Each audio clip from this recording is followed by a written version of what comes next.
Seguimos en la reflexión del 4 de julio, martes, del tiempo ordinario, de la semana 13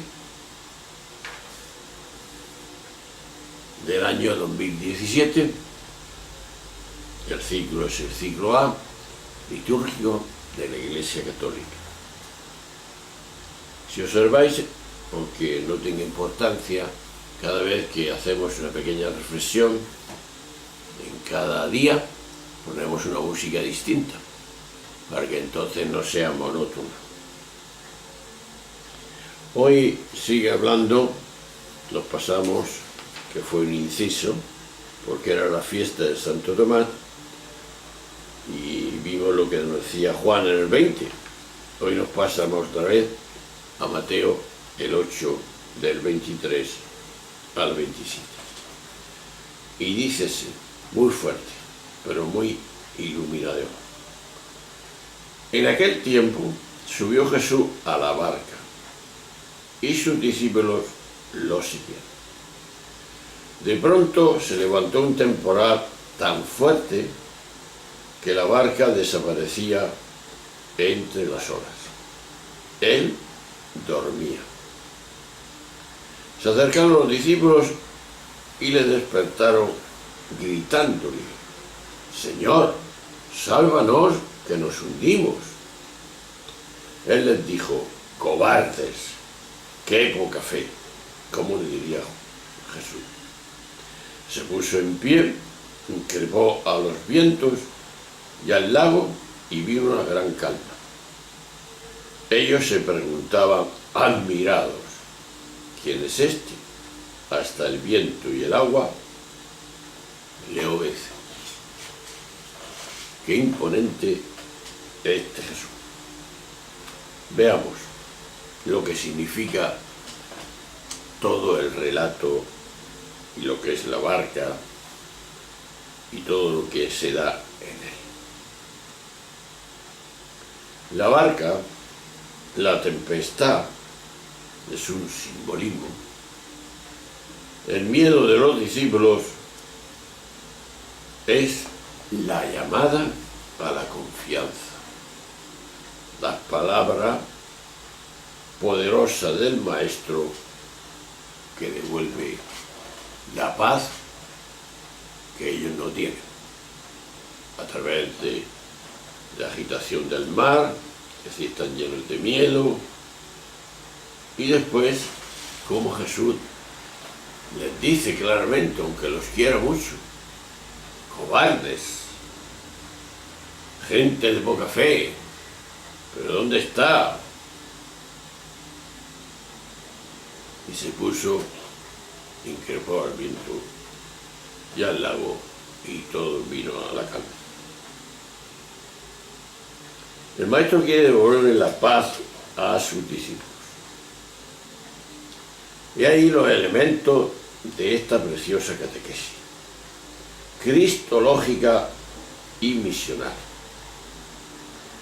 Muy querida en las primeras comunidades de los discípulos, que lleva al lector a plantearse la pregunta decisiva, y que todos nos preguntaríamos en aquella situación cuando Jesús actúa: ¿quién es este que hasta el mar y las olas le obedecen? Se calmó todo. La barca remite siempre a la misión de la comunidad, que tropezaba con dificultades y despertaba miedos de todo tipo. En contraste con la presencia y la palabra de Jesús, van asociadas a algo que todos necesitamos: la paz. Él decía el texto que hemos oído, dormía, tranquilo. A la confianza y a la seguridad. En conclusión, diríamos, el lector es invitado a que lo reconozca así. Jesús tiene poder sobre el viento y el mar, es decir, sobre las dificultades y las amenazas de la vida humana. La barca puede ser también un símbolo de nuestra propia persona. Si nos reducimos a ella, no podremos evitar la sensación de inestabilidad con todas sus secuelas. La liberación pasa por salir de aquel engaño y reconocer que somos el océano en la que la barca flota, tranquila, cuando Jesús está presente. Pero es inevitable que la barca se sienta amenazada mientras se considere separada del mar y del viento. Pero si por lo contrario se advierte la unidad de todo y se acoge y acepta todo, las tormentas se perciben de forma radicalmente diferente y es posible dormir aún en medio de la tempestad, que es lo que hacía Jesús.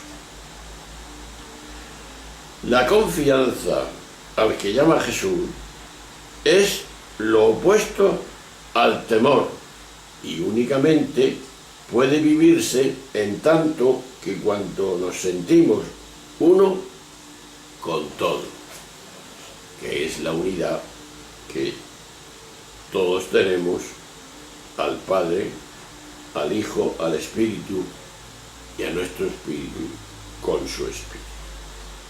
Porque sólo entonces nos hallamos a salvo en la casa que somos cada uno.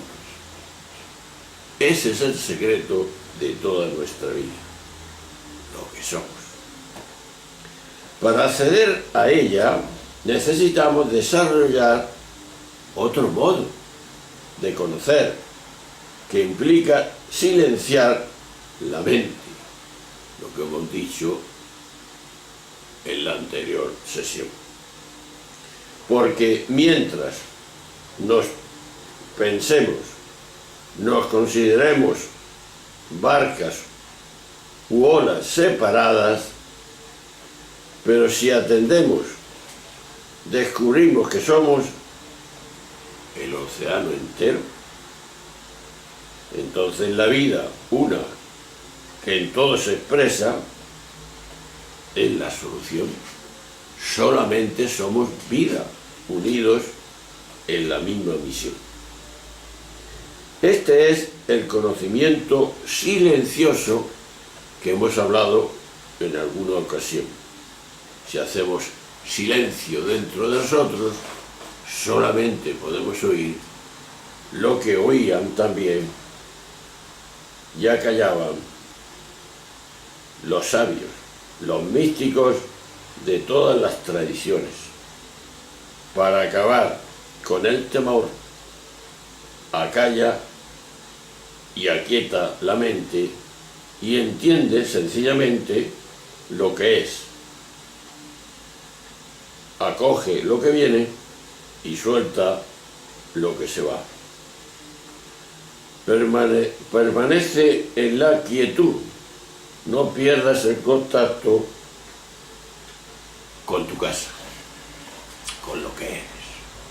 Ahí viene toda la radicalidad del mensaje, porque estamos hechos para eso.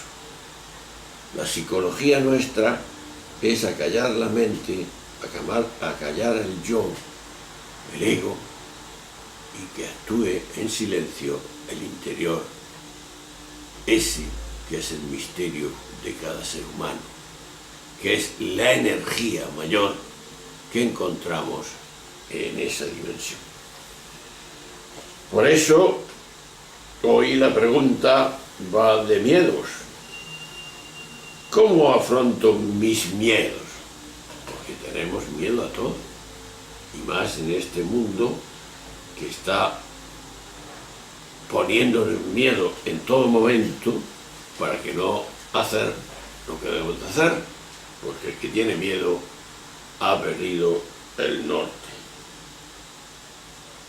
Y esto es lo que quieren los poderes públicos, que tengamos miedo y no podamos reaccionar y estemos ahí como algo helado. Y la segunda era, ¿qué me da resultado? ¿El hacerle caso a la mente y al yo? ¿O afronto esos miedos con valentía para que Jesús no me diga cobarde? Qué poca fe tienes en mí. Yo lo puedo todo, porque vengo del Padre, porque le hago caso al Padre, porque soy uno con Él, y tú también eres uno con nosotros. Ese es el secreto, hermano. No hay otro. Pero vamos a profundizar también más físicamente en cuanto que somos humanos y como tales tenemos que reaccionar viendo la historia y haciéndonos preguntas para poder responder a lo que queremos. Primero, nos encontramos aquí en la interminable discusión sobre si este episodio ocurrió tal y como se relata. El mar, la barca, Jesús que está durmiendo. No se trata de lo que tengamos, de que le tengamos miedo a discutir el valor histórico del relato, que no pasa nada. Se trata de recordar, una vez más, que el Evangelio no es una recopilación de relatos históricos, como algunos piensan. Algunos hechos sí, no lo dice la historia, pero otros no, sino un proyecto de vida. Es decir, Jesús está queriendo, por medio de símbolos, por medio de parábolas, por medio para que le pueda entender la gente, tanto intelectual como no, se vale de esos medios. No interesa si son históricos o no. Es un discurso que quiere presentar una situación y que tú entiendas y todos podamos entender. Por lo tanto, es un proyecto de vida presentado en forma de teología narrativa, simplemente. Así podemos entender algo de lo que dice Jesús. Porque este relato, tal como quedó situado en el Evangelio de Mateo, está colocado inmediatamente después de la llamada de Jesús al seguimiento, si recordamos un poco.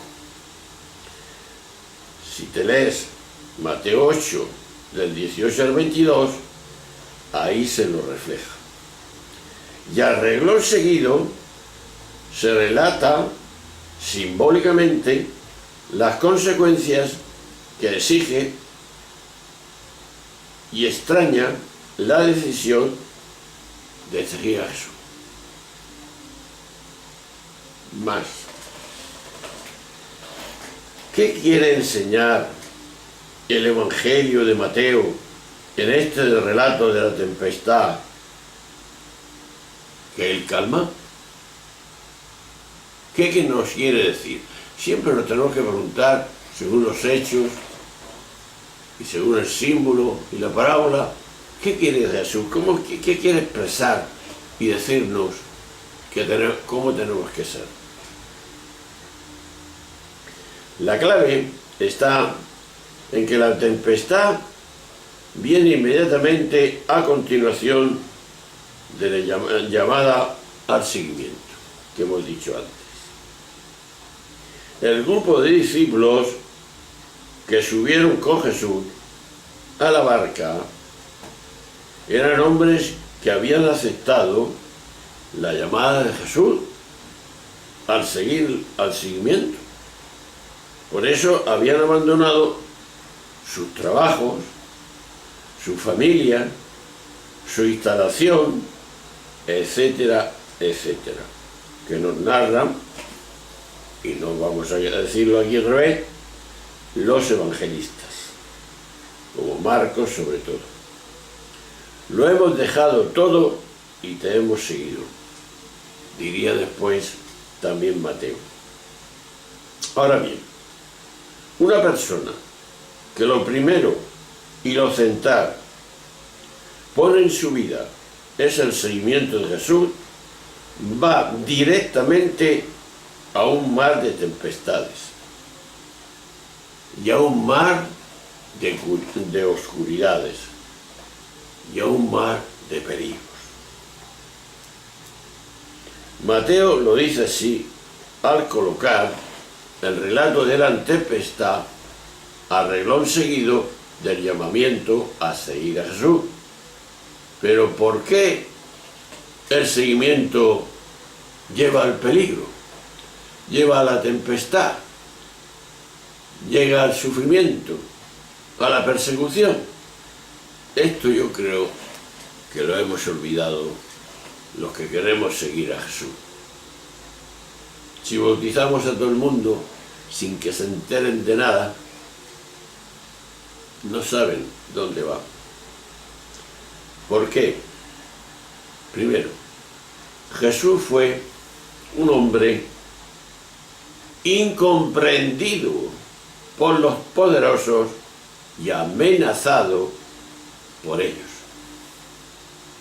Ya desde pequeño, cuando nace, Herodes se lo quiere cargar, porque ha nacido el rey de los judíos, me va a quitar el puesto. Jesús quería la igualdad entre todos, ya que eso es lo que nos humaniza, a todos por igual.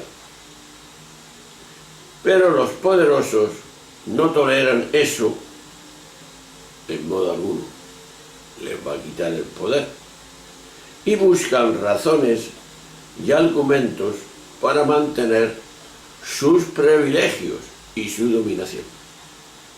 Así está nuestro mundo, dominado por el miedo.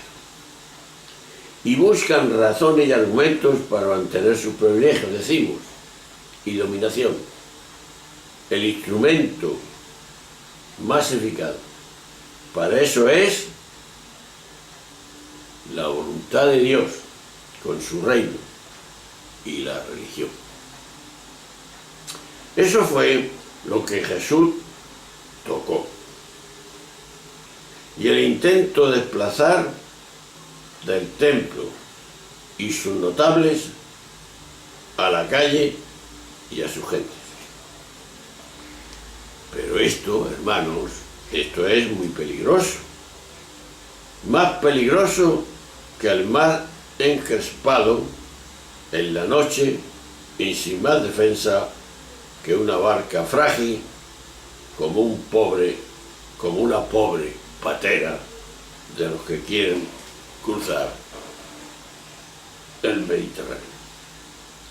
Por eso el Evangelio nos dice en este extraño relato, y de muchos relatos extraños, que Jesús, por más que parezca dormirse y ausentarse, no da lugar al miedo, no tiene miedo, por eso estaba durmiendo en paz. Si seguimos y queremos seguir a Jesús, Jesús nos da la seguridad que necesitamos en esta vida. Pero para eso, hermanos, hay que creérselo a pie juntillas y hay que vivirlo. ¿En quién confiamos? Por eso la pregunta anterior, y es la situación concreta que es de cada uno. ¿Cómo afronto mis miedos? ¿Qué me da más resultado? necesitamos a Jesús. Él nos dará la seguridad que necesitamos en esta vida. ¿Te lo crees? ¿No te lo crees? Pues haz la experiencia. Si no tenemos experiencia, ¿dónde queremos ir? Hay que experimentar, como lo de Tomás, creer sin ver en los ojos de la cara. Pero está más fuerte en los ojos del Espíritu, que confía en el que le dice: no tengáis miedo, no seáis cobardes, no tengáis poca fe, yo he vencido al mundo. Si esto no lo creemos, si nos conformamos con hacer una oración o cualquier otro elemento, o creer unos dogmas, que no está mal, para asegurar un poco nuestra fe a veces, por las amenazas que, por las creencias o catecismo, ¿de acuerdo? Todo eso está bien, nos hace meditar, nos hace reflexionar, pero si nos apartamos de que un hombre Dios, como es Jesús, primero como hombre, que está dando una palabra, que ya decíamos estos días que habíamos perdido ese sentido de la palabra del hombre y tenemos que ser defendidos por un abogado, por un juez. Eso de la palabra está ya pasado y es verdaderamente lo que el hombre tiene. Verdaderamente un hombre da su palabra, como decía en aquel tiempo, eso va a misa. Es decir, eso es sagrado. Y no necesitamos ni abogados ni jueces, porque la palabra del hombre es lo que hace al hombre hombre, con toda su libertad. Pues confiar en ese hombre que como hombre es un gran hombre, de su perfecta formación y demás, porque lo demuestra, y más unida a su divinidad que está trayendo, haciendo memoria de lo que cada uno en el pensamiento del Padre Dios éramos y somos, plenitud e hijos suyos, y como tales tenemos que vivir. Eso es lo que viene a traer Jesús, y nos hizo sin pecado y nos puso en el paraíso, y después nos olvidamos de ello, y por eso estamos sufriendo, porque nos separamos del bien, de lo mejor que el hombre tiene para ser feliz,